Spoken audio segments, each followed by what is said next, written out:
A palavra de Deus nos diz em 1 de João, do versículo 1 ao 3, o seguinte, vou ler na Nova Almeida atualizada. Meus filhinhos, escrevo-lhes essas coisas para que vocês não pequem. Mas se alguém pecar, temos advogado junto ao Pai, Jesus Cristo, o justo. Ele é a propiciação pelos nossos pecados, e não somente pelos nossos próprios, mas também pelos do mundo inteiro. E nisto sabemos que o temos conhecido, se guardamos os seus mandamentos. Bom, a primeira instrução aqui é, meus filhinhos, essas coisas eu vos escrevo para que vocês não pequem. Depois o versículo seguinte, o 2, ele diz, se, todavia, contudo, entretanto, apesar disso, alguém pecar, se acontecer, temos um advogado junto ao Pai. Mas logo depois de dizer que, no caso de sairmos do trilho, da proposta de não pecar, tem conserto, ele volta a dizer no versículo 3, nisto sabemos que o temos conhecido, se guardamos os seus mandamentos. Em outras palavras, Deus, através de Jesus Cristo, não apenas nos resgatou de pecados cometidos, para que a gente vivesse na mesma prática de pecado, com a diferença que agora nós vamos sendo perdoados. Nós precisamos entender que o Evangelho não apenas remove a condenação dos pecados que nós já cometemos, mas ele também nos livra do poder do pecado. Isso significa que a gente não escapa só da culpa do que já fez de errado, mas a gente pode não pecar. Em todo o processo de santificação, é necessário entender que, de fato, essa é a meta proposta. Não quero falar muito sobre santificação, esse é um assunto difícil de resumir. Eu tenho um curso inteiro disponível, gratuito, na nossa escola, chamado O Impacto da Santidade. São 4 horas de ensino sobre isso, se você quiser se aprofundar. Mas o que nós precisamos entender é, se Deus está nos orientando, filhinhos, eu lhes escrevo para que vocês não pequem. Nós precisamos saber não apenas que o pecado deve ser evitado, mas uma outra coisa que nós também precisamos entender é o que é pecado. Qual é a definição de pecado? Esse questionamento precisa ser feito. Não adianta saber apenas que não devemos pecar, mas precisamos entender o que é o pecado, porque só assim conseguiremos, então, de fato, evitá-lo. Então, com isso em mente, eu acredito que nós vamos avaliar 2 possíveis extremos. Tem coisas que podem parecer pecado sem ser. Um exemplo disso é quando Paulo, em Efésios 4, versos 26 e 27, ele diz, fiquem irados e não pequem. Não deixem que o sol se ponha sob a ira de vocês e nem deem lugar ao diabo. Em outras palavras, ele está dizendo, as traduções mais antigas que conhecemos dizem, irai-vos e não pequeis. Fiquem irados, mas não pequem. A reação de muitas vezes é pensar, não, a ira é pecado. De acordo com esse texto, não necessariamente. Você pode irar e pecar, ou você pode irar sem pecar. O que define o pecado não é meramente a ira, mas aquilo que se faz com ela. Então ele dá algumas advertências. Não deixe que o sol se ponha sob a ira de vocês, sentimentos não resolvidos no coração ou mesmo em aspectos relacionais. Ele diz, não deem lugar ao diabo. Alguém, por meio dos sentimentos errados, da falta de perdão, pode se expor à ação do inimigo. Agora, nós não podemos deduzir que, apesar da ira poder levar alguém ao pecado, que ela em si necessariamente seja pecado.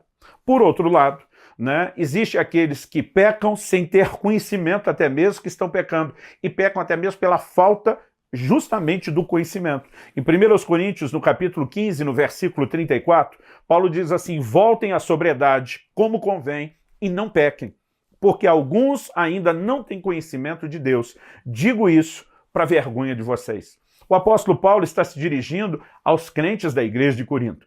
Quando ele diz alguns não têm conhecimento de Deus, ele não está dizendo que aquelas pessoas nem ouviram falar absolutamente nada de Deus, mas o conhecimento era tão raso, era tão limitado, que muitos, por essa falta de conhecimento de Deus, da pessoa de Deus, dos mandamentos de Deus, da sua palavra, eles estavam deixando de agir com aquilo que Paulo adjetiva como sobriedade. Então ele diz, voltem à sobriedade, não pequem. Em outras palavras, parem de pecar. Então, alguns deles, obviamente, estavam agindo de maneira a deduzir que algo não era pecado, quando era. E muitas vezes nós temos gente deduzindo que algo é pecado, como a ira, sem que ela necessariamente o seja. Então, para evitar pecar, nós precisamos entender o escopo geral. Bom, dito isso, eu quero abordar pelo menos 4 aspectos que precisam ser levados em consideração quando falamos a respeito de pecado. O primeiro é a definição mais básica e simples de pecado na Bíblia. Está lá em 1 de João, capítulo 3, versículo 4, que diz, todo aquele que pratica o pecado também transgride a lei, porque o pecado é a transgressão da lei. O pecado é a quebra da lei, é a desobediência. Essa é a definição bíblica de pecado. Agora, quando falamos de desobediência, nós precisamos entender que ela é uma desobediência aos mandamentos de Deus. Então, há coisas que Deus determinou de uma maneira muito clara, né? E quando falamos dos mandamentos de Deus, nós podemos separar aqui dois níveis, dois aspectos. O primeiro, nós podemos definir que são suas leis, seus preceitos, seus decretos, que são parte das Escrituras Sagradas, a Bíblia, a sua palavra. Em Deuteronômio 17, 19, Deus falando do futuro rei de Israel diz assim: o rei terá esse livro consigo. O verso anterior, o 18, diz que o homem que se assentasse no trono para reinar deveria ter uma cópia do livro da lei consigo e lê-lo todos os dias. Então, aqui o Senhor diz: o rei terá esse livro consigo, nele lerá todos os dias da sua vida, para que aprenda a temer o Senhor, seu Deus, a fim de guardar todas as palavras desta lei e esses estatutos para os cumprir. Quais palavras e estatutos dessa lei? A palavra escrita. A palavra de Deus, a Bíblia Sagrada, né? As Escrituras, elas são o nosso padrão de fé e conduta, elas determinam a nossa crença, elas são a forma primária pela qual Deus fala conosco e também a maneira pela qual julgamos todas as outras. No entanto, além de falar dos mandamentos de Deus, falando da lei escrita, precisamos reconhecer na Bíblia mandamentos que não eram parte da Escritura. Então, por exemplo, quando Deus fala com Adão, lá no jardim, a respeito de uma árvore da qual não poderia comer, aquilo era uma instrução personalizada ao primeiro casal. Não era, né, algo que fizesse parte de algum livro de regras que eles tivessem acesso. E ao longo, né, da própria Escritura, dos registros da Bíblia Sagrada, nós percebemos como Deus também deu mandamentos personalizados para muita gente. Então, por exemplo, em 1 Samuel, no capítulo 13, no versículo 14, Deus envia o profeta Samuel para confrontar Saul, dizendo: mas agora o seu reinado não subsistirá. O Senhor buscou para si um homem segundo o seu coração e já lhe ordenou que seja príncipe sobre o seu povo, porque você não guardou o que o Senhor lhe ordenou. Então, havia uma instrução muito clara que havia sido dada a Saul, né? Especificamente sobre não sacrificar enquanto Samuel não chegasse. De repente, o povo começa a dispersar, Saul, preocupado com a popularidade, em vez de obedecer o mandamento, vai e faz as coisas de forma contrária à instrução que havia recebido.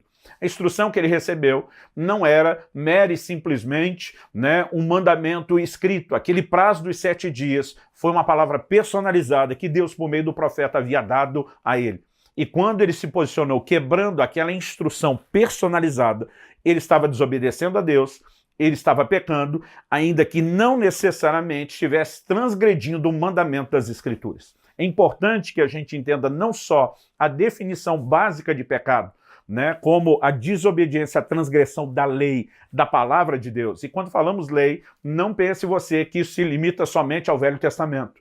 O Novo Testamento é um modelo de obediência exatamente o mesmo em relação ao Velho Testamento, quando se fala de obedecer, com a distinção que agora, pela graça, nós somos turbinados, por assim dizer, para fazer aquilo que na natureza carnal, antes do novo nascimento, na antiga aliança, a própria Bíblia diz em Romanos 8,3, né, que a lei estava enferma pela carne. Era impossível o homem viver plena obediência a Deus por um problema de natureza. Agora, na nova aliança, nós somos empoderados por Deus pela manifestação da graça. Jesus apresenta mandamentos e ele diz: aquele que tem os meus mandamentos e os guarda, esse é o que me ama. Aliás, o nível de mandamentos que Jesus apresenta, eles estão ainda num patamar superior aos da antiga aliança. Na antiga aliança estava escrito, né, amarás o teu próximo e odiarás o teu inimigo. Jesus diz: eu, porém, vos digo. Esse eu, porém, ele estava dando um upgrade, uma atualização, indo além da lei do Velho Testamento para dizer: eu quero que vocês amem os inimigos, orem por aqueles que os perseguem. Jesus não veio facilitar o padrão da lei para que a gente pudesse cumprir. Ele veio nos empoderar para que a gente pudesse ajustar a um padrão ainda mais alto. Mas a obediência continua. Hebreus capítulo 5, versículo 9, né, diz que Jesus se tornou autor de eterna salvação para todos aqueles que lhe obedecem. Paulo diz tanto no capítulo 1 como no capítulo 16, ou seja, começa e termina a Epístola de Romanos falando sobre a obediência da fé. Então a vida cristã, ela é uma vida de obediência, tanto aos mandamentos escritos como a instruções personalizadas. Deus pode dar uma instrução para um que não deu para outro. No início do meu ministério, o Espírito Santo falou comigo de uma maneira muito clara que eu não tivesse ganho pessoal com a venda dos meus livros. Isso não significa que outros não possam ganhar. Pelo contrário, de acordo com a Escritura, o trabalhador é digno do seu salário. No entanto, por conta de uma direção específica que eu tive, eu estou debaixo de um mandamento personalizado e eu preciso cumpri-lo. Agora, além de falar do mandamento personalizado, que é uma direção específica, nós temos aqueles mandamentos que nós podemos olhar para eles e dizer isso é um tanto quanto relativo. Por exemplo, Deus manda que os filhos obedeçam aos pais. Então significa que os pais podem exigir dos filhos algumas coisas que não estão nas Escrituras e também não são contrárias a ela. Quando um pai determina o horário que o filho deve voltar para casa à noite, não há um versículo da Bíblia que fale sobre isso, mas é obrigação do filho, de acordo com a Bíblia, obedecer o pai. Então alguns podem desobedecer ou pecar em algo que talvez para o filho da outra família não é pecado, porque aquilo não foi requerido dele. Isso também precisa ser levado em conta. Quando criei os meus filhos, eu como pai estabeleci uma norma que nenhum deles poderia namorar antes dos 18 anos de idade. Um dia alguém me perguntou, pastor, onde é que tá na Bíblia que tem que ter idade para namorar? Eu falei, não, está na Bíblia que o filho tem que obedecer ao pai. Falei, eu sei que seus filhos têm horário para chegar em casa, onde é que está na Bíblia que tem horário para chegar em casa? Deus já mandou que os pais fossem, de fato, as autoridades a serem obedecidas, porque aplicariam regras de acordo com o bom senso. E quando elas são quebradas, num nível personalizado, aquele mandamento que está respaldado pelo mandamento de Deus, filhos obedeçam aos pais, é um mandamento divino. Então, quando o pai dá uma voz de comando e o filho não obedece aquilo, ele está quebrando o mandamento escrito e, ao mesmo tempo, uma instrução personalizada para ele. Se nós não conseguimos enxergar o quadro todo, podemos muitas vezes nos justificar. Eu estou aqui por trás de um versículo, mas eu posso estar em desobediência a Deus. Então, entender isso é a base de tudo. Em segundo lugar, a palavra de Deus diz no livro de Romanos, no capítulo 14, aliás, Romanos capítulo 14 traz muita informação sobre algumas dessas questões que merecem a nossa atenção quando se fala de vida cristã. Entre elas, nós percebemos Paulo dizendo, olha, tem crente que julga que pode comer todas as coisas, tem outro que acredita que só pode comer legumes, ele já não acreditava que podia comer carne. Tá certo que Paulo vai acabar tomando partido, quando no início diz o que só come legumes é débil na fé. Ele está dizendo que a fé dele não é firme, é por isso que ele acredita naquilo. Mas apesar de Paulo mostrar que ele particularmente não tinha problema com comer coisa alguma, ele diz, esse que é o forte não julgue o fraco, nem o fraco julgue o forte. Nós precisamos aprender que a própria palavra de Deus, que dá regras gerais para todos nós, também em algumas áreas dá um certo ambiente de liberdade para determinadas escolhas. Paulo diz, um julga igual todos os dias, o outro faz diferença entre dia e dia. Então, se tivesse um mandamento que exigisse que um dia da semana fosse distinguido dos outros, Paulo não podia deixar aquela pessoa que julga igual todos os dias ficar à vontade, porque senão seria contrário à palavra de Deus. Mas como o Novo Testamento pega essa questão de dias, como por exemplo, entre elas o sábado, e ele trata isso como sombra de um bem vindouro e não algo pelo qual as pessoas deveriam se permitir na nova aliança ser julgada, é óbvio que isso não era um mandamento que pesava. Mas Paulo diz, o que julga igual todos os dias, não julgue aquele outro que faz diferença entre dia e dia. Em outras palavras, se ele quer no nível pessoal fazer isso, dá espaço para ele. Mas esse também não julgue aquele outro. Então Paulo fala de um determinado terreno, quando nós não estabelecemos lei para todo mundo, mas fazemos algumas escolhas pessoais, que nós podemos ter um ambiente de liberdade, mas com isso, no meio disso, uma divergência respeitosa. E muitas vezes o pecado não era guardar ou não guardar o dia, não era comer ou não comer determinado alimento. As pessoas acabavam pecando na maneira como tratavam as outras por causa das suas opiniões. Então, a questão de pecado, ela precisa também ser abordada na seguinte perspectiva. Agora eu vou ler, já vou pular para o final de Romanos 14, versos 22 e 23, que diz, a fé que tens, tenha para ti mesmo perante Deus. Bem-aventurado é aquele que não se condena naquilo que aprova, Mas aquele que tem dúvidas é condenado se comer, porque o que faz não provém da fé. E tudo que não provém da fé é pecado. Aqui nós precisamos entender algo. Vamos avaliar, né? A palavra de Deus fala de alguém que é bem-aventurado se não condena a si mesmo naquilo que aprova. Tem pessoas que tentam aprovar determinados atos, mas depois estão debaixo de culpa e condenação. Por quê? Às vezes até por conta da forma que foram ensinados. E alguns, acredite, foram ensinados de forma errada. Eu conheço pessoas que foram criadas, né, em algumas igrejas excessivamente rígidas, com aquelas regras e mandamentos de homens, com aspectos de tradição que não refletem o que a Bíblia ensina, onde, por exemplo, as mulheres são, né, proibidas de cortar até a ponta do cabelo. Agora, se uma mulher dessa corta o cabelo porque teve um entendimento claro nas escrituras de que aquilo não era uma proibição necessária, e ela está à vontade de uma coisa. Mas se ela simplesmente faz isso porque vê gente de outra igreja fazer, mas daqui a pouco o coração dela está pesando porque ela não passou por uma mudança de mentalidade nem de fé, a Bíblia diz o que não procede da fé é pecado. Então, o cortar o cabelo, que não é pecado para uma mulher, pode ser para outra. Nós precisamos, de fato, entender essa questão do que procede ou não procede da fé. Tem gente que muitas vezes muda convicções pessoais, indo no embalo de outros. A fulano faz aquilo, não tem nenhum problema. A questão é, você não vai se condenar no íntimo depois de ter aprovado aquilo?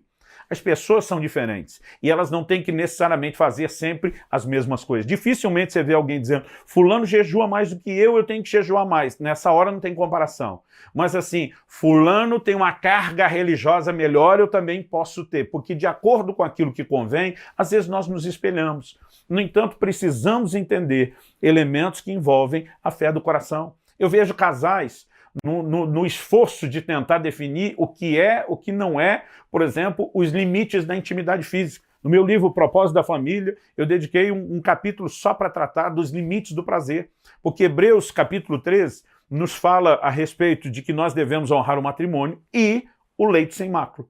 Depois fala duas coisas a ser honradas, o matrimônio e o leito sem mácula. A Bíblia diz, Deus julgará os adúlteros. Quem são os adúlteros? Os que desonram o matrimônio, não são fiéis ao cônjuge. Mas ele diz, Deus também vai julgar os impuros. Outra versão diz o devasso. Quem é esse? É o que não necessariamente cometeu adultério, mas ele praticou um nível de impureza, maculou seu próprio leito. Talvez foi fiel ao seu cônjuge, mas nas práticas íntimas se excederam. Particularmente, eu não acredito que dentro de quatro paredes vale tudo. Eu acredito que, obviamente, precisamos ter um padrão bíblico, mas ainda que haja áreas claras sobre o que comer, Paulo está dizendo que tem gente que vai ter dificuldade de comer tudo e que, se ele violar aquela fé, ele está pecando. Então, não se trata apenas do que a palavra diz, mas do nível de fé, né, que é gerado pelo nível de entendimento que cada um tem. Há pessoas que preferem se abster de determinadas práticas que não tem problemas para outras. Nós precisamos aprender a ter tempo diante de Deus em oração. E decisões que mudam hábitos deveriam ser feitas por uma restauração, uma reforma que provém da palavra, e não por mera comparação. Se o outro faz, eu também posso fazer. Até porque essa jurisprudência pode ser perigosa. Eu tenho visto muita gente dizer, todo mundo está fazendo. E muitas vezes eu tenho que repetir, não é porque todo mundo resolveu fazer o errado que o errado virou certo. Então, precisamos aprender a tratar isso diante de Deus em oração. O terceiro exemplo, primeiro falei da quebra da lei, mandamentos escritos e personalizados. Eu tenho um amigo, por exemplo, que antes de se converter teve muito problema com a bebida, com o alcoolismo. E quando ele se converteu, o Espírito Santo falou com ele de forma nítida e clara, nunca mais coloque o pé dentro de um bar. Existe um versículo da Bíblia que proíba nós todos de entrar num bar? Não. Se eu estiver passando na frente de um bar, que você entrar para comprar chiclete, tudo bem, eu posso fazer isso. Aquele meu amigo não pode, porque ele tem um mandamento personalizado. Depois falamos do que não procede da fé, em segundo lugar. Agora, em terceiro lugar, eu quero destacar a lei do amor. Ainda em Romanos 14, dos versículos 13 a 15, Paulo diz assim, portanto, deixemos de julgar uns aos outros. Pelo contrário, tomem a decisão de não pôr tropeço ou escândalo diante do irmão. E diz, eu sei e estou persuadido no Senhor Jesus que nada é impuro em si mesmo, a não ser para aquele que pensa que alguma coisa é impuro. Para esse é impura. Então, aquilo que eu falei antes sobre a fé. Para aquele que acredita, acaba sendo. E se ele não agir de acordo com a fé, ele acaba pecando. Mas vamos continuar. Ele diz, se o irmão fica triste por causa do que você come, você já não anda segundo o amor. Não faça perecer por causa daquilo que você come aquele por quem Cristo morreu. Eu quero falar agora da lei do amor. Qual a diferença do que nós falamos anteriormente, do que não procede da fé e a lei do amor? O que não procede da fé, vamos dizer, se aplica a uma outra pessoa diante da qual eu estou com quem me relaciono. Então, ela não tem fé para comer carne, ela considera que aquilo é impuro, ela acredita que vai pecar, então se ela comer, ela vai estar pecando. Mas eu não acredito nisso. Eu olho para as Escrituras e digo, não, eu tenho toda a clareza e certeza que isso não é um problema. Agora, se eu tento usar a minha liberdade e empurrá-la goela abaixo do meu irmão, eu posso estar violentando a consciência e a fé dele. Então, o texto está dizendo de uma maneira muito clara, né? Se o seu irmão vai ficar triste por causa do que você come, você já não está andando segundo o amor.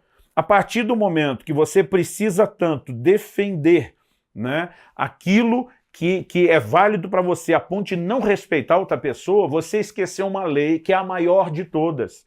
Jesus deixou muito claro, um novo mandamento vos dou, que vos ameis uns aos outros. Se tem algo que está acima de todas as coisas, é de fato o amor. Em Romanos 14:18, Paulo diz, aquele que deste modo serve a Cristo é agradável a Deus e é aprovado pelas pessoas. Né? O apóstolo Paulo, ele volta a dizer no versículo 20, não destrua a obra de Deus por causa da comida. Todas as coisas, na verdade, são puras, mas não é bom quando alguém come algo que causa escândalo. Então, ele está dizendo particularmente o que eu acredito e na doutrina, tudo é puro, não tinha que ter restrição. Mas se eu estou diante de alguém que não tem maturidade, que é débil na fé, e eu tento simplesmente, em nome, né, de defender a minha liberdade, eu tento empurrar isso na vida daquela pessoa, estou ferindo ela. Paulo chega ao ponto de dizer, se comer carne escandaliza meu irmão, nunca mais vou comer. Ele está dizendo, eu abro mão do meu direito para não ferir outras pessoas. E muitas vezes nós vamos deixar de fazer o que não era necessariamente pecado em si, porque a forma como nós fazemos, ela pode se tornar pecado. Então precisamos, de fato, entender a lei do amor. Quando se trata de relacionar com outros, né, a pessoas em nome do seu direito, desrespeitando completamente os outros. E aí, de acordo com a Bíblia, já não estamos andando segundo o amor. Se há algo que é o cumprimento da lei, é o amor. Em quarto e último lugar, eu quero destacar aqui a diferença entre pecado e impureza. No Velho Testamento, pecado se tratava com sangue. Impureza se tratava com água. Pecado normalmente era a quebra de um mandamento claro. Impureza era algo que a pessoa poderia involuntariamente, né, ser envolvida. Então, por exemplo, se ela tocasse num determinado tipo de enfermo, num determinado tipo de animal, ela poderia estar impura. Ela não precisava de um sacrifício do animal, não precisava do sangue, que é o símbolo da redenção dos pecados, mas ela precisava se banhar em água e esperar um determinado tempo para que então tudo estivesse resolvido. Quando falamos de santificação, Deus quer tratar tanto com pecado como com impureza.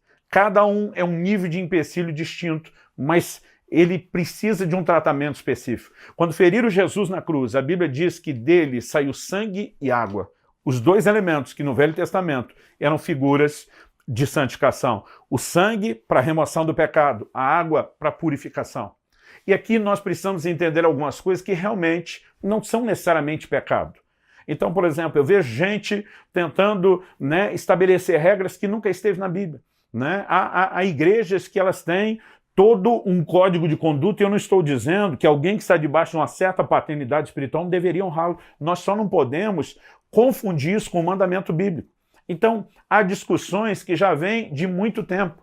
Então, por exemplo, ouvir uma música secular que não é cristã, é pecado ou não é? Particularmente, eu não acredito que é pecado. Por quê? Porque nós não temos um mandamento na Bíblia a respeito disso. Agora, no mínimo, o que também deveria ser levado em conta, que não quer dizer que não haja impureza por trás disso. As pessoas, às vezes, só estão olhando aquele aspecto. É ou não é pecado?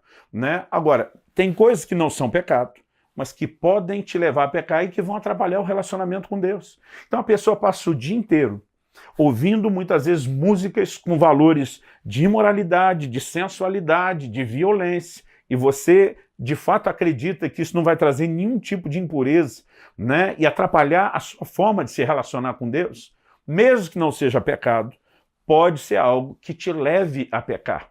Então há igrejas que estabeleceram regras específicas, né? Vou citar aqui uma, por exemplo, que proíbe os seus membros de assistirem televisão. Mas desde que a internet surgiu, eles nunca se pronunciaram. Então, o crente não tem a televisão em casa, mas pelo computador, via internet, ele assiste a mesma programação que passaria na televisão, mas não é errado porque ele não tem televisão. Agora, se tivesse que avaliar o que era errado, era o aparelho ou era a programação? E as pessoas muitas vezes estão, em nome da regra, só tentando achar um jeito de fazer aquilo sem a preocupação de eu não vou pecar contra Deus porque eu quero honrá-lo, porque eu não quero me distanciar dele. Não é mero simplesmente ter uma regra ou alguém me vigiando. Quando a mulher de Potifar estava dando em cima de José, aparentemente o cenário estava todo favorável se ele quisesse cometer o pecado, porque não havia vigilância de ninguém. Mas ele olha para aquela mulher e diz: como cometeria eu tamanha maldade contra Deus? José está dizendo: o dano do pecado é para mim, eu vou ser o grande prejudicado, estou fora, não quero saber disso. Então, quando de fato entendemos o que traz dano para a relação com Deus, nós passamos a evitar. Pastor, tem um mandamento que proíbe o crente de assistir jogo no estádio? Não. Agora, as únicas 3 vezes que eu fui a um estádio de futebol na minha vida, né, teve a parte da diversão, não só em relação ao time que jogava, os amigos, irmãos em Cristo que estava, sim. Agora, o tempo que eu passei ouvindo palavrão, particularmente, não é algo que eu quero me sujeitar a isso toda hora, o tempo todo. Agora, cada pessoa deve entender o que traz ou não dano para si, né, e aprender não a controlar os outros ou ser controlado, mas pelo temor a Deus, pelo zelo para com o Senhor, né, com aquele entendimento de eu não vou pecar para não afastar Deus e para não perder o melhor dele. Aprendemos, então, a ir nos aperfeiçoando na obediência. A Bíblia diz em Hebreus, capítulo 5, que Jesus Cristo aprendeu a obediência pelas coisas que sofreu, ali no versículo 8. Né? Nós, quando lemos isso, Jesus nunca pecou. Significa que ele obedeceu uma vida inteira, mas ainda está aprendendo novos níveis de obediência. Às vezes, já estamos ali obedecendo o que é claro nas Escrituras, mas nem sempre estamos obedecendo alguns níveis da orientação personalizada. Precisamos aprofundar o relacionamento com Deus, ouvir as orientações do Espírito Santo, que são pessoais, amadurecer. E o que importa é que, no final, de fato, a gente possa dizer: eu não vou pecar. Se pecar no meio do caminho, não vou desanimar, não vou desistir, vou receber a restauração, mas vou levantar a cabeça, como diz Paulo, esquecendo as coisas que ficam para trás. Vou voltar a correr para o alvo, decidido a não viver pecando. Mas para que a gente pratique isso, precisamos ter esse entendimento geral sobre pecado. Eu sei que me estendi um pouco para esse padrão de vídeo que costumamos ter, mas tenho certeza que é um assunto importante e que vai fazer diferença na sua vida. Então, muito obrigado pela sua audiência, por ter permanecido até o fim. Deus te abençoe.